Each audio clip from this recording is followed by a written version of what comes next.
क्या हो जो आपको सोशल मीडिया पर दिखता हो और वह सच ना निकले। क्या हो जो आपको साध्वी के रूप में नजर तो आती हो लेकिन वो साध्वी ना निकले। क्या हो कि जब एक इंस्टाग्राम इन्फ्लुएंसर साध्वी के भेष में इंटरव्यू में तो बहुत अच्छे अच्छे संदेश देती हो लेकिन बाद में उसका जब पता चलता हो तो वह खुद ही साध्वी होने से इनकार कर देती हो। जी हाँ, नमस्कार, मैं राहुल लोधी और आपका स्वागत करता हूं हमारे चैनल एक संदेश पर। इस समय आपने देखा होगा कि एक चर्चा का विषय है एक साध्वी, तथाकथित साध्वी। हम कह रहे हैं तथाकथित साध्वी, लेकिन वो कह रही है कि मैं साध्वी नहीं हूं। जी हां, आप सही समझे कि मैं किसकी बात कर रहा हूं। मैं बात कर रहा हूं होस्ट हर्षा की, हर्षा रिचार्या की।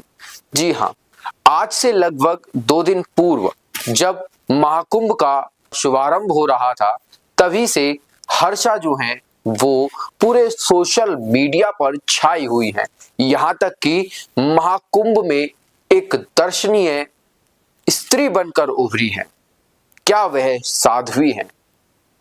तो अभी इस पर ही हम कुछ जो उनके द्वारा बातें कही गई हैं उनके बारे में बताऊंगा, क्योंकि जब से वह वायरल हुई हैं तभी से उनके जो इंस्टाग्राम पर फॉलोअर्स हैं वो इंक्रीज होने लगे हैं, वो बढ़ने लगे हैं। और उसका बढ़ने का कारण है कि एक मोटिव बन गया कि वह देश की और विश्व की सबसे सुंदर साध्वी हैं। हालांकि सुंदर वह हैं, उसमें कोई दोहराया नहीं है। और वो पिछले कुछ समय से बॉलीवुड में अभिनेत्री रही हैं। एंकर के रूप में उनकी आईडी भी बनी हुई है इंस्टाग्राम पर। जो उनकी आईडी है वो एंकर हर्षा रिचार्या के नाम से है, होस्ट हर्षा के नाम से है। तो अब उन्होंने क्या कहा है साध्वी को लेकर? तो उन्होंने अब कहा है कि वह अभी साध्वी बनने की ओर है, वह अभी शिष्या हैं। शिष्या किसकी हैं? श्री कैलाश नंद गिरी जी महाराज की, जो कि निरंजनी अखाड़े के प्रमुख हैं। जब हम इस ओर देखते हैं कि किस प्रकार से एक साध्वी का रूप धारण किए हुए एक शिष्या उनके पास बैठी हुई है, तो लोग सोशल मीडिया पर उसका मजाक भी बना रहे हैं और इसकी तुलना सीधे सतयुग के ऋषि मुनियों से कर रहे हैं। आखिरकार क्या कर रहे हैं जो लोग हैं? कुछ का मानना है कि जब जब ऋषि मुनि तपस्या करते हैं तब तब ऐसी मायावी स्त्री आकर उनकी तपस्या भंग कर देती हैं। तपस्या कर रहे होते हैं तब इस प्रकार की सुंदर स्त्री उनका ध्यान भंग करने के लिए आ ही जाती हैं।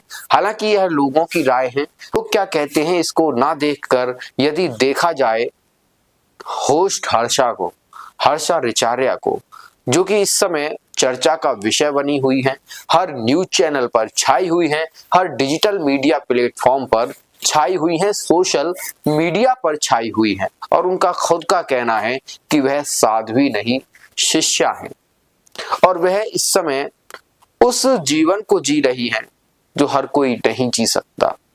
उनके साथ पिछले जो जीवन है, जो पिछले वर्ष हैं, उनमें उनके साथ बहुत कुछ हुआ है, उनके साथ कुछ बुरा भी हुआ है। तो उसको छोड़कर वह अब साध्वी जीवन में उतर आई है और वह पीछे लौटना नहीं चाहती हैं, क्योंकि यदि वह पीछे लौटेंगी तो उनके जो पुराने दिन हैं वो उनको और रुलाएंगे। ये उनका कहना है।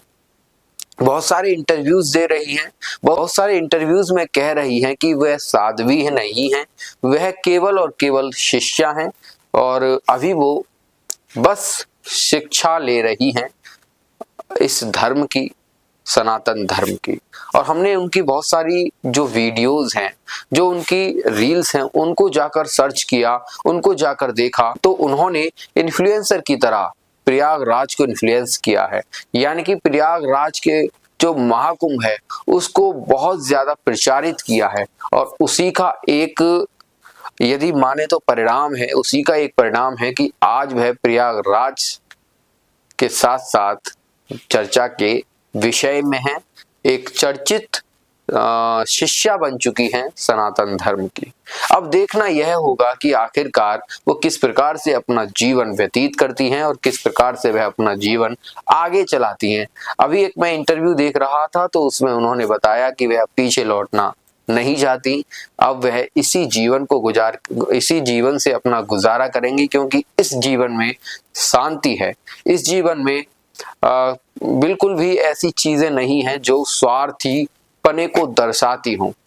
तो आगे इसी प्रकार से हम आपको मिलते रहेंगे और इसी प्रकार से जो भी नई नई खबरें होंगी वो अपने चैनल के माध्यम से दिखाते रहेंगे, क्योंकि हमारा काम है फैक्ट पर काम करना और सच्चाई से रूबरू कराना।